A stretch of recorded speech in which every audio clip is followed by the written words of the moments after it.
Hello student, स्वागत है आपका आपके YouTube channel Sai math classes में। मैं सोबी जायसवाल। आज हम प्रश्नावली 1.4 का ये लास्ट सवाल बचा हुआ है। इसके बाद में चैप्टर जो हमारा पहला चल रहा है रियल नंबर्स मतलब वास्तविक संख्या, वो चैप्टर हमारा समाप्त हो जाएगा। अगले वीडियो में आपको पॉलिनोमियल मतलब बहुपद चैप्टर चालू कर देंगे। ठीक है, तो इसमें देख लेते हैं। लिखा है कुछ वास्तविक संख्याओं के दशमलव प्रसार नीचे दर्शाए गए हैं। प्रत्येक स्थिति के लिए निर्धारित कीजिए कि यह संख्या परिमेय संख्या है या नहीं। यदि परिमेय संख्या है और p/q के रूप की है तो q के अभाज्य गुणनखंडों के बारे में आप क्या कह सकते हैं। ठीक है, तो यहाँ पे ध्यान देना है। आंसर जैसे हम फर्स्ट लिखना चाहते हैं, जैसे फर्स्ट हमारा लिखा हुआ है 43.123456789। तो यहाँ पे देख रहे हैं कि इसका दशमलव प्रसार जो है शांत रूप का है।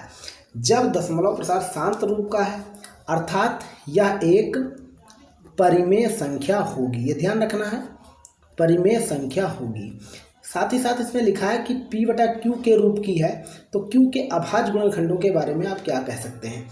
तो यहाँ पे जैसे q के जो अभाज्य गुणनखंड है यानी p/q के रूप की तो है, क्योंकि परिमेय संख्या वे होती है जिनको p/q के रूप में लिखा जा सकता है। ठीक है, तो q के अभाज्य गुणनखंड के रूप में हम कह सकते हैं q के अभाज्य गुणनखंड पीछे हम बता चुके हैं 2 की पावर n 5 की पावर m या 2 की पावर n या 5 की पावर m के रूप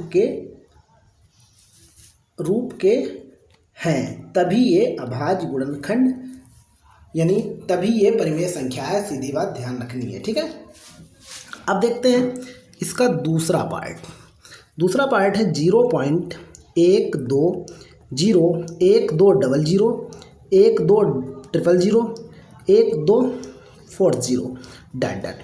तो देखिए यहाँ पर जो दशमलव प्रसार दिया गया है, ठीक है, ये यहाँ पे अशांत है। ठीक, और अशांत अनावर्ती भी है। अशांत आवर्ती नहीं है, अनावर्ती, क्योंकि यहाँ पे देखो 1 0 है, फिर 00 फिर 000, ऐसे ही 4 0 कंटिन्यू या अनंत तक पद चलते गए हैं। तो इसका दशमलव प्रसार जो है अशांत अनावर्ती रूप का है। जब अशांत अनावर्ती रूप का दशमलव प्रसार होगा तो वह संख्या अपरिमेय संख्या होगी। सीधी बात ध्यान रखनी है। ठीक है, अब देखते हैं तीसरा पार्ट दिया गया है 43.123456789। ऊपर ये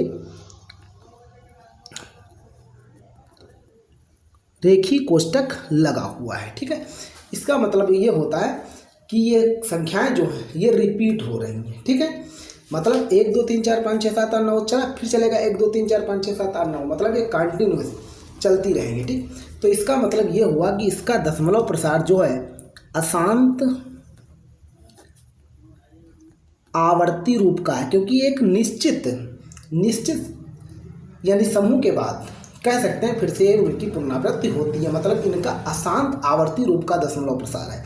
जब अशांत आवर्ती रूप का दशमलव प्रसार होगा तो वे संख्याएं भी परिमेय संख्याओं के अंतर्गत आती हैं। ये बात हमें ध्यान रखनी है। तो ये भी परिमेय संख्या होगी तथा q के अभाज्य तो होंगे, लेकिन इनके साथ इसका एक और भी कोई यानी अदर भी गुणनखंड होंगे। ठीक, तो ये हमने डिस्कस कर लिया। तो हमने बता दिया कंडीशन ध्यान रखनी है। यदि अशांत आवर्ती होगा तब भी वो परिमेय संख्या के अंतर्गत आता है, और अशांत अनावर्ती है तो परिमेय संख्या, और जो शांत डायरेक्ट है पूरा कटा हुआ है तो डायरेक्ट हम लिख देंगे ये शांत परिमेय संख्या होगी।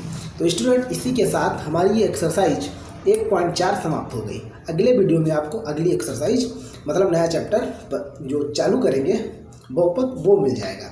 तो स्टूडेंट्स, हमारे वीडियो आपको अच्छे लगते हैं प्लीज़ हमारे चैनल को सब्सक्राइब कर लीजिए। Thank you for watching.